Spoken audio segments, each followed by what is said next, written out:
जब परमेश्वर ब्लेस करता है किसी को या चर्च को, उसकी ब्लेस करने का तरीका क्या है मैं आपको बताता हूं। परमेश्वर एक व्यक्ति को चुनता है। यहां पर अगर परमेश्वर ने डायरेक्ट कुछ करवाना होता आपसे, तो वो यह ना कहता कि जहां मैं हूं वहां मेरा सेवक भी होगा। वो सेवक का नाम नहीं लेता, वो अपना नाम लेता, क्योंकि उसने आप लोगों को बीच में रखा है। आप समझ रहे मेरी बात को? उसने कहा जहां मैं हूं वहां मेरा सेवक होगा, जो मेरी सेवा करेगा और मेरा पिता उसका आदर करेगा। परमेश्वर का ब्लेस करने का तरीका क्या है? वो एक व्यक्ति को खड़ा करता है।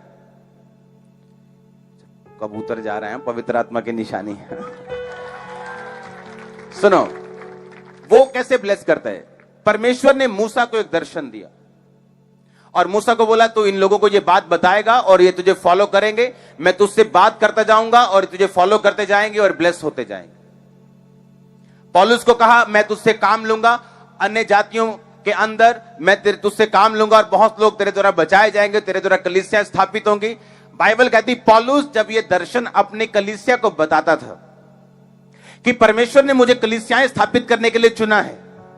अगर तुम्हें लगता है कि कलीसियाएं मेरे फाइनेंशियल बेनिफिट के लिए है, इसीलिए मैं तुम लोगों से तनख्वाह नहीं लूंगा, हालेलुया, इसलिए मैं अपना काम खुद करूंगा, लेकिन तुम्हारा पैसा मैं चैरिटी में यूज करूंगा और परमेश्वर के कामों में यूज करूंगा, ताकि लोग ये ना कहने पाए कि मैं अधिक चर्चे बना रहा हूं क्योंकि मुझे अधिक पैसा चाहिए। और बाइबल कहती, अगर आप ध्यान से पौलुस की पत्रियों को पढ़ेंगे तो बाइबल कहती है कि पौलुस ने बार बार कुछ कलीसियाओं का जिक्र किया कि तुमने इस काम को करने में, परमेश्वर के सुसमाचार को फैलाने में मेरा साथ दिया है। अब मेरा परमेश्वर तुम्हारी हर घटी को महिमा सहित मसीह यीशु में पूरा करेगा। यह वचन सब लोगों के लिए नहीं था, यह वचन उस कलीसिया के लिए था जिस कलीसिया ने पौलुस के विजन में उसका साथ दिया था। आमीन।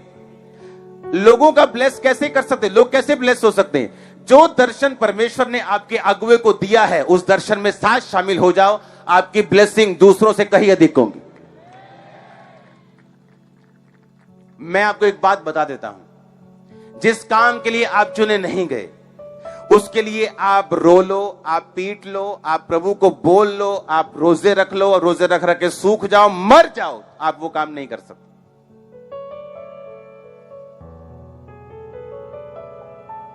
अगर परमेश्वर ने मुझसे ये काम लेना है तो इसने इसी काम से मुझे बरकत देनी। मैं नहीं कहता परमेश्वर मैं बड़ा बिजनेसमैन बनकर तुझे लाखों करोड़ों चर्च में दे दूंगा, मुझे मैं फास्टिंग कर रहा हूं मेरा बिजनेस बढ़ जाए। परमेश्वर बोलेगा ये मेरा प्लान नहीं, मेरा प्लान कुछ और है। और मैंने देखा है लोगों को प्लान समझते समझते 15 साल 20 साल भी लग जाते हैं। कैथरीन कुलमैन को जवानी लग गई प्लान समझने में और बुढ़ापे में जाके यूज हुई। परमेश्वर जल्दी का परमेश्वर नहीं है। आप टाइम वेस्ट करना चाहते हो, आप फुल कर सकते हो। वो बहुत धीरजवंत परमेश्वर है। कैथरीन कुलमैन को मालूम था मेरी शादी प्रभु नहीं चाहता हो, लेकिन उसने कहा परमेश्वर ये भी तो पास्टर ही है ना, ये लड़का पास्टर है, मुझे शादी करनी है, हम इकट्ठे रुए बचाएंगे। शादी कर ली। उसे मालूम था वो इस्तेमाल नहीं हो रही जो होनी चाहिए थी, क्योंकि परमेश्वर नहीं चाहता था कि उसकी मैरिज हो। कितने मेरी बात को समझ रहे हैं? हालेलुया। जिस काम के लिए परमेश्वर ने आपको चुना उसको समझने में आपको फास्टिंग, आपको प्रेयर, आपके अगुवे की गाइडेंस चाहिए। और जब हम उस लाइन को पकड़ लेते हैं, मैं आपको बताता हूं, जिस काम के लिए आत्मिक रीति में जोर लगता है, एक्स्ट्रा जोर, वो काम कभी परमेश्वर की ओर से नहीं होता। और जो काम फ्लो में चलता है, जो फ्लो में चल रहा है, जो रेगुलर चल रहा है, वही परमेश्वर की ओर से होता है। आमीन। जिस काम को करने में पसीने छूट रहे हैं, हमें मालूम है परमेश्वर की ओर से नहीं। वो एरिया जहां तू गया सेवा के लिए, परमेश्वर की ओर से नहीं।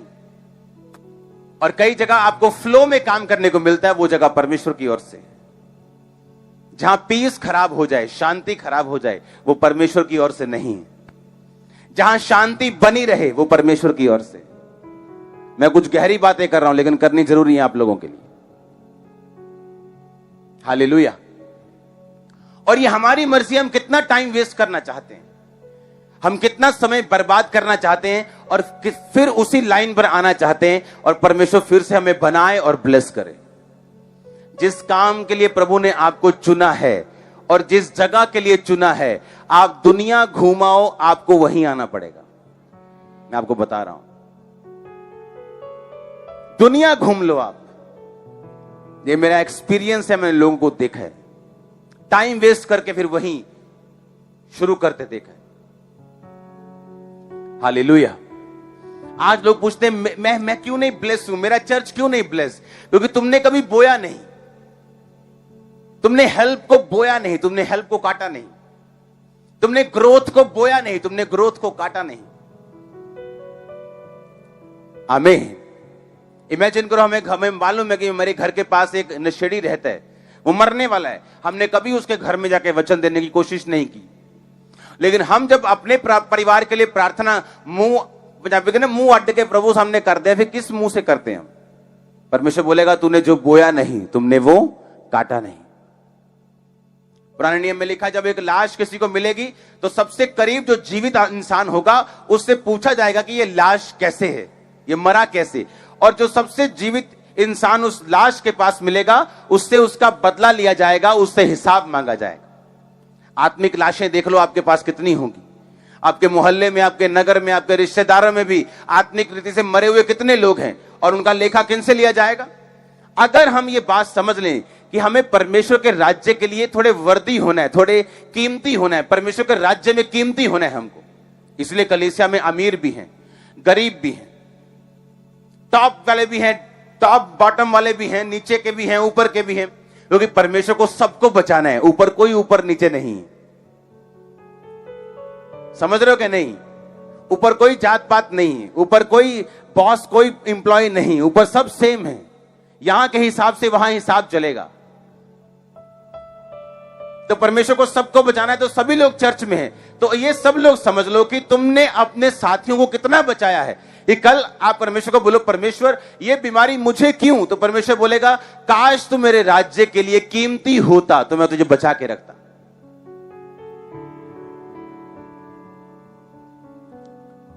कोविड ने बड़े बड़े हिला दिए, हिलाए कि नहीं? बड़े बड़े हीरो, बड़ी बड़ी हीरोइंस, बड़े बड़े लोग, बड़ी बड़ी एनजीओ हिल गई, कोविड ने हिला दी, बंद हो गए बिजनेस, होटल बंद हो गए, दुकानें बंद हो गई, शोरूम बंद हो गए। परमेश्वर के घर बड़े हैं, उसका काम बड़ा है, उसका सुसमाचार बड़ा है। क्यों? जो चीजें परमेश्वर की निगाह में वैल्यू रखेंगी वो कभी मरेंगी नहीं, कुछ भी हो जाए, कुछ भी हो जाए। अब कोरोना के बारे में लोग बड़ी बड़ी बातें होती है, कोरोना कुछ भी नहीं। तब कहां थे तुम जब पहली वेव आई थी और तुम लोग दिखाई नहीं दे रहे थे और हम सड़कों पे थे पंजाब पुलिस के साथ? तब बिलीव करना कोरोना कुछ नहीं, वो अलग मजा था जो अब नहीं ले सकते लोग। हालेलुया। अगर मुझे पता है कि मेरी वैल्यू परमेश्वर की निगाह में है तो मुझे कोई टेंशन लेने की जरूरत नहीं। मुझे चिंता तब होगी जब मुझे यह मालूम होगा कि परमेश्वर की निगाह में मेरी वैल्यू नहीं है या कम है, फिर मैं उसे बढ़ाने की कोशिश करूंगा।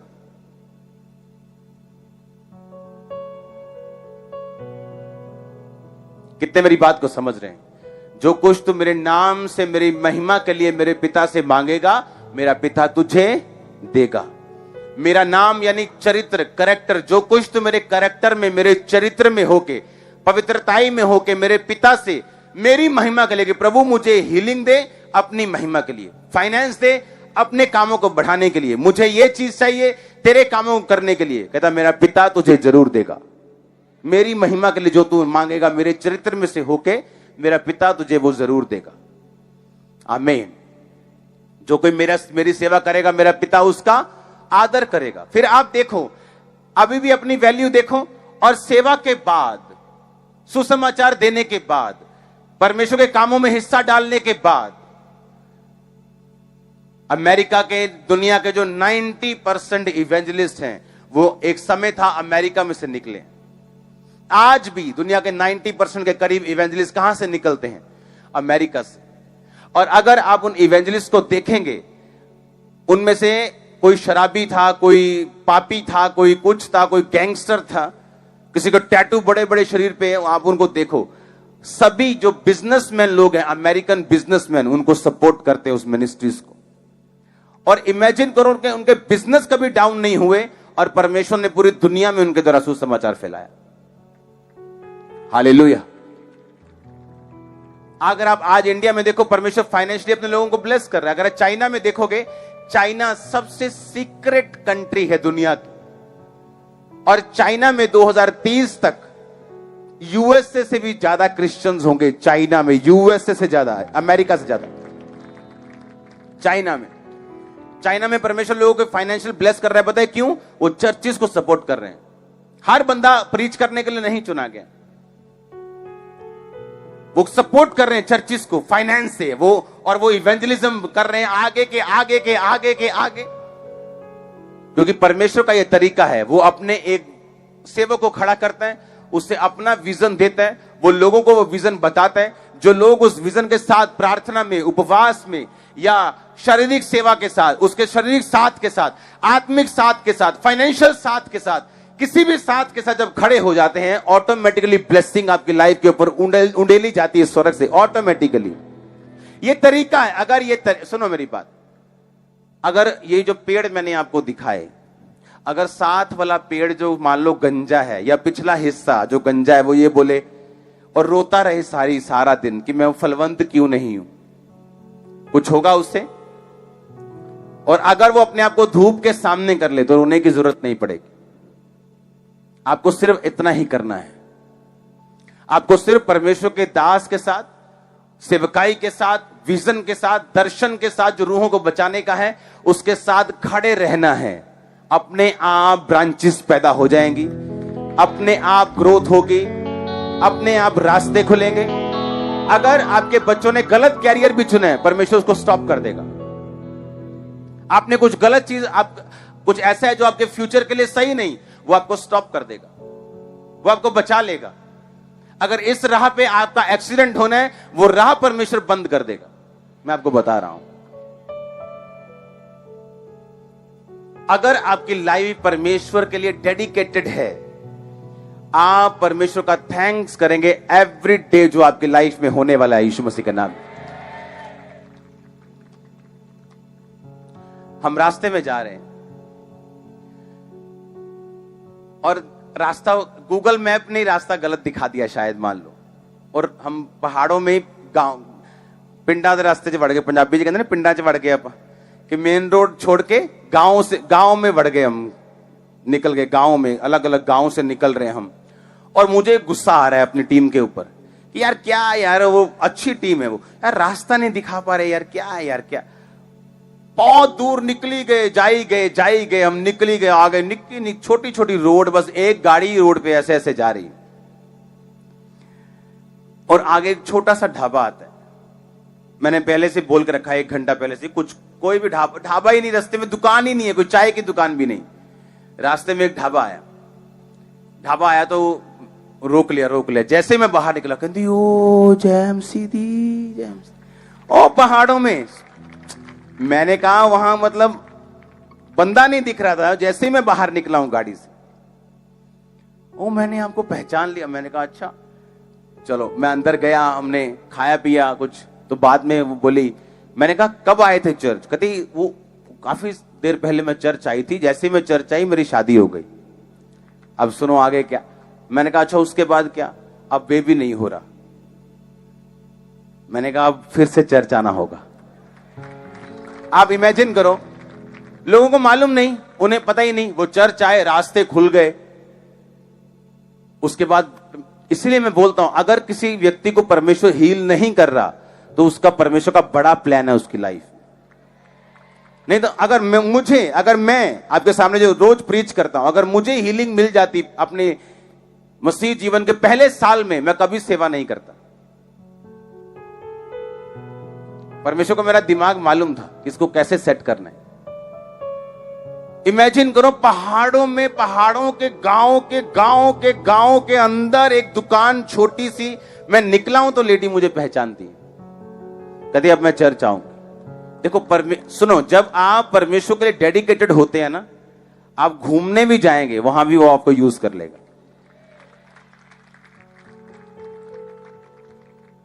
कुछ भी आपके साथ होगा ना, वो ऐसे नहीं होगा। जिस भी सिचुएशन से आप निकलेंगे ना, वो ऐसे नहीं होगा। परमेश्वर आपके साथ होगा, उसकी प्लानिंग आपके साथ होगी, और कुछ ना कुछ परमेश्वर सोच के उसने रखा होगा आपकी लाइफ में। आपको जस्ट पवित्रताई में डेडिकेट होके, समर्पित होके परमेश्वर के सामने रहना है। उसके बाद चाहे खिजाहट वाला गांव भी आ जाए रास्ता, वो खिजाहट वाला रास्ता नहीं है। परमेश्वर कहीं लेके जा रहा है आपको, आपकी मर्जी के बिना, क्योंकि वो जानता है वो आपके जीवन से क्या करवाना चाहता है।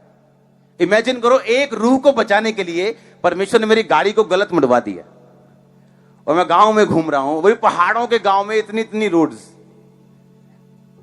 और रीजन क्या निकला? एक सोल को परमेश्वर बचाना चाहता था, सिर्फ एक रूह को। आमीन। और उसकी सांस को भी बहुत तेज थी वो। हालेलुया। इमेजिन करो, परमेश्वर के रास्ते में जब परमेश्वर के लिए हम डेडिकेटेड होते हैं, समर्पित होते हैं, वो कहां कहां आपको यूज करते हैं। और जितना आप उसकी निगाह में वैल्यू रखते हैं, उतना वो आपको बचा के रखेगा। बस ये हिसाब लगा लो। मैं आपको लिख के देता हूं, ये सोच के रखो कि आपके पास चाहे आपका बेस्ट परिवार हो, आपके बच्चे हो, आपका पति हो, आपकी पत्नी हो, लेकिन उनमें से कभी भी बेस्ट नहीं निकलेगा जब तक आप परमेश्वर को अपना बेस्ट नहीं देंगे। आप समझ रहे मेरी बात को? अगर उनमें से बेस्ट लेना है, आपको अपना बेस्ट परमेश्वर को देना है।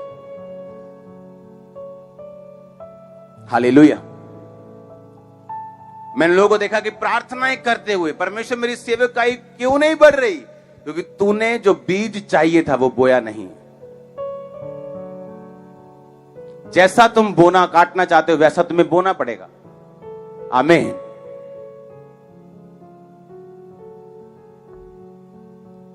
जब मैं अफ्रीका से वापस आता था तो मैं डिक्लेयर करता कि अब देखना चर्च डबल हो जाएगी, अब देखना हम बड़े बड़े काम करेंगे। लोग ऐसे कैसे, क्या करके आए हो? जादू करके आए हो क्या? अरे भाई, मैं बो के आया हूं 21 दिन प्रार्थना के, बो के आया हूं अपने जेब में पड़ा $1 बो के आया हूं, अपने इमोशंस को प्रार्थना करके आया हूं, सब कुछ परमेश्वर के सामने रख के आया हूं, पवित्रताई से भरा हुआ आया हूं। तो रिजल्ट आएगा कि नहीं आएगा? वो बोना था जो आके डिक्लेयर करने पे मजबूर करता था कि अब देखना परमेश्वर कैसे काम करता है। जो जितना बोना काटना चाहता है वो उतना ही बोएगा। आमीन। रोने से वो किसान की फसल 5 से 10 एकड़ की नहीं हो जाएगी अगर उसने बोया नहीं है तो। अपने पड़ोसी को बोलो, मैं सेवा करूंगा। अपने पड़ोसी से बोलो, मैं सेवा करूंगी। फिर से ऊंची आवाज में, फिर से ऊंची आवाज में बोलो अपने पड़ोसी को, मैं सेवा करूंगा, मैं सेवा करूंगी। आमीन। और इस थर्सडे से मैं आपको पॉइंट्स में बताऊंगा। इस थर्सडे से पूरा अप्रैल परमेश्वर की सेवा के बारे में, हमें कैसे आगे बढ़ना है, कौन से करैक्टर में करनी है, कितनी करनी है, कितने लेवल पे करनी है, कितने बैलेंस में करनी है, और सेवा करने से क्या बेनिफिट्स जो आपकी लाइफ में आएंगे, जो दूसरे लोग जितना मर्जी अच्छे क्यों ना हो नहीं ले सकते, जो आप ले पाएंगे।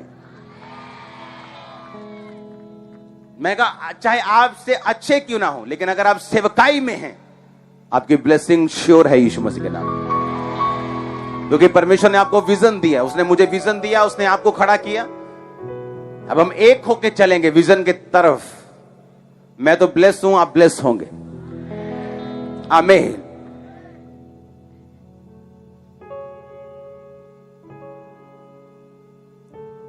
मैं लोगों को बोला कि मैं आज भी चर्च से तनख्वाह नहीं लेता हूं। आपका पैसा जो आप बोते हैं, मैंने ऐसे कभी देखा भी नहीं ऐसे कि अच्छा ये बॉक्स भरा हुआ है, कितने कितने का नोट है। मैं आपका पैसा जो आप बोते हैं, मैं देखता नहीं हूं उसको। टीम गिनती है, नोट करती है, सीए की टीम बैठी है, 2 सीए बैठे हैं, अकाउंटेंट्स बैठे हैं, खर्चने की टीम बैठी है, चेक करने की टीम बैठी है, दूसरी टीम बैठी, साइन मैं करता हूं, ये वाली टाइल लेनी है जी 1 लाख की, साइन कर दो। ये सरिया लेना है 70 लाख का, साइन कर दो। सरिये का रेट टीमें सिलेक्ट करती हैं, टीमें जांचती हैं, परखती हैं, एक एक रुपया कैसे बचाना है वो चेक होता है। आपका पैसा इस तरह से खर्च होता है, एक एक रुपया चेक होके खर्च होता है कि किसी ने कमीशन तो नहीं ली, किसी ने मिस यूज तो नहीं किया, किसी ने खराब तो नहीं किया। और इसीलिए परमेश्वर ने इस सेवकाई के ऊपर बिलीव किया है। हम इतना बड़े हैं, इतना बड़े हैं कि लोगों को, बेचारों को टेंशन हो गई, कईयों को, हम इतना बड़े हैं। जल्दी आपको अमृतसर की न्यूज देंगे, जल्दी जल्दी से। हालेलुया, बड़ी न्यूज देंगे आपको। आमीन।